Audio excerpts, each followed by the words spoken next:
Welcome back, everybody. Thanks for joining in. Today we've got a little bit of a different video.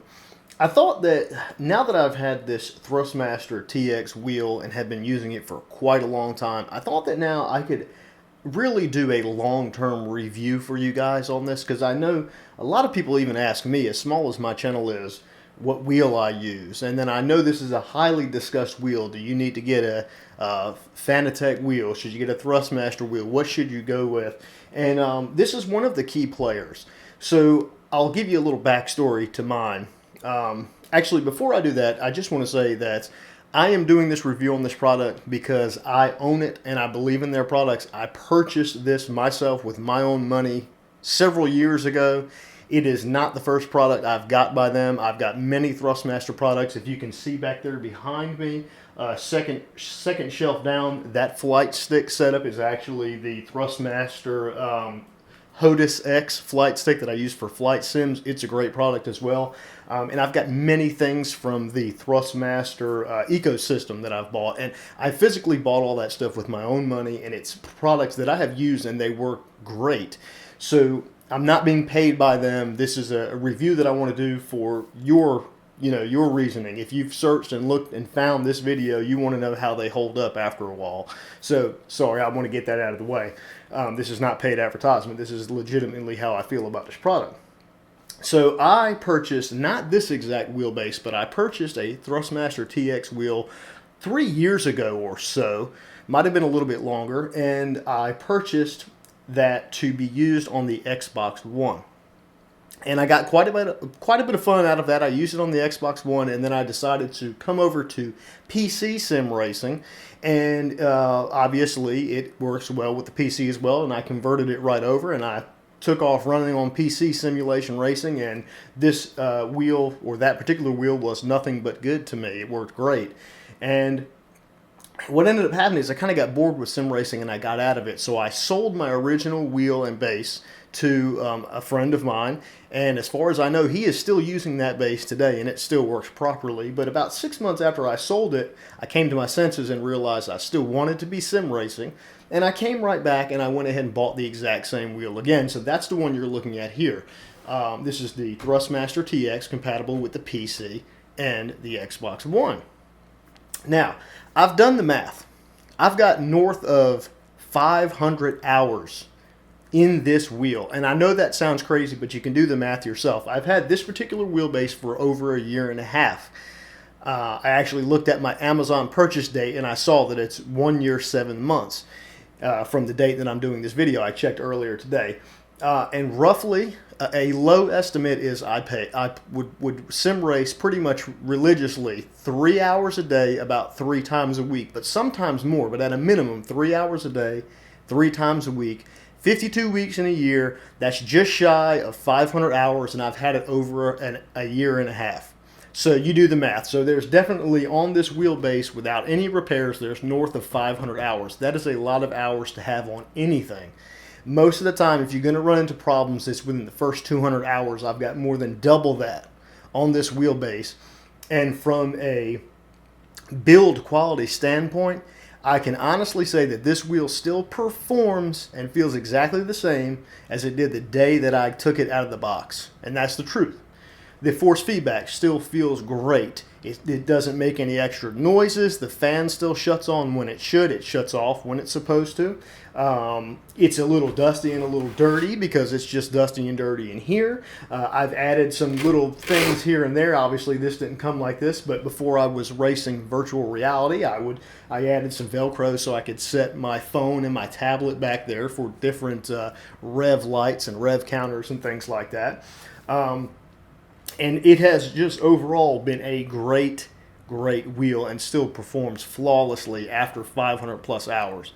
Now, what I can say, and what you will probably notice fairly quickly, is that the way this wheel comes out of the box, the only thing that's really that great about it is the base itself. So if you look over there behind me on the left-hand side, that's the Ferrari 458 Italia wheel that physically comes with this base. That's the TX wheel that you get. In my opinion, it's very plasticky, it's very gimmicky. It works, and you can use it, but it's small, it's plasticky, and it's just not that great of a wheel. And then also in the middle back there behind me, you'll see the two-piece metal pedals with the plastic plate. That's the TX wheels. I'm sorry, that's the TX pedals that it comes with. And while they do work, they work fine. You will probably wind up wanting to upgrade them to something else, which I did. I went with the TH8A Shifter. I have the T3PA Pro Pedals, which is a metal set of pedals. And then I've got this 599 Evo Alcantara wheel, which in my opinion is the best thing you can purchase from the Thrustmaster ecosystem. This is a great combination. Force feedback is great.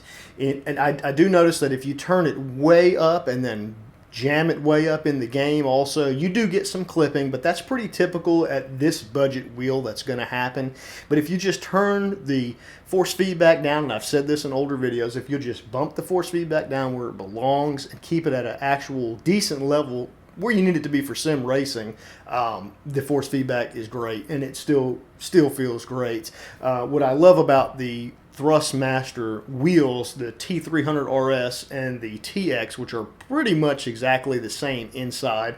They have a brushless motor, and with the belt pulley system that they have, there's no free play in the middle of the wheel. You feel pretty much force feedback all the way through. There's no gap in there. A lot of the wheels, and I won't name names, but I've used them, that use like brushed motors or even geared motors, some of the older ones. It has a little bit of a free play in the middle where you don't get any sensation, which can be very odd when you're really trying to pay attention to tenths and hundredths of a second on a lap time. You want to feel it all the way through, and this wheel does great. Daily, this wheel comes down in price. There's many different packages. There's a package that you can purchase this wheel that comes with this actual rim. It comes with a better set of pedals. There's many different ways you can purchase it, and I will link all of that stuff down below. If you're interested in this wheel and you want to buy it, pretty much the cheapest you'll find is on Amazon, and I'll stick a bunch of links down below where you can purchase this wheel directly right from Amazon, but without having to search for it and all that good stuff. Couple different price options, couple different variations, with different pedals and whatnot.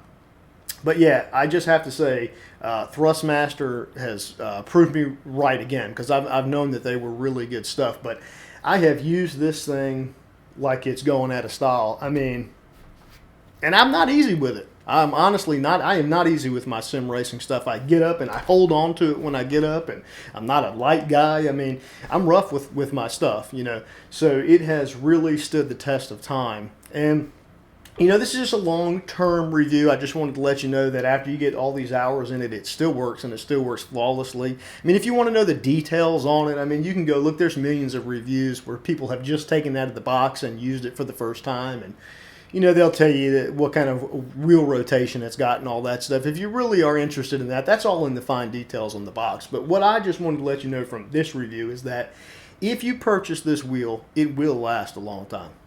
You're not going to have any issues out of this wheel. I go just as hard as you can, if not harder than anybody else I know, and I'm rough with this stuff, and it still works great.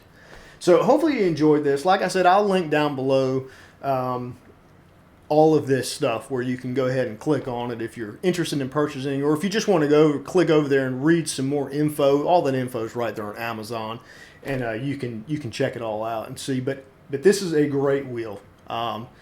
First week I had it, I loved it, and I like it even more. There's a newer wheel that Thrustmaster makes. There's all these direct drive wheels that cost thousands. I feel absolutely no need to swap wheels. I'm content with this wheel, and as long as it keeps on going like it is, which I'm sure it will, I'll never replace it, because it's a great wheel. And then also, if I want to use it on the Xbox, occasionally I do move it out to the Xbox, and that's why I went with the TX. If you're looking for PlayStation or something like that, you may want to go with the T300 RS, but this is the TX Racing Wheel. And not drag this out any longer, I hope that you enjoyed this. This is a great wheel. You cannot go wrong with the Thrustmaster TX. You just may want to, after you purchase it, customize it yourself with a better set of pedals, maybe a better rim, the leather wrap rim. Hopefully you can see that is on the right over there. There's many different things in the ecosystem. The shifter, which you can't see down here, but a TH8A shifter goes right along with it, and it's compatible with the Xbox and the PC, obviously. So if you like this, if you enjoyed it, if this helped you out, please leave a like. It helps me out a lot, and I do appreciate it. I will see you guys in the next video.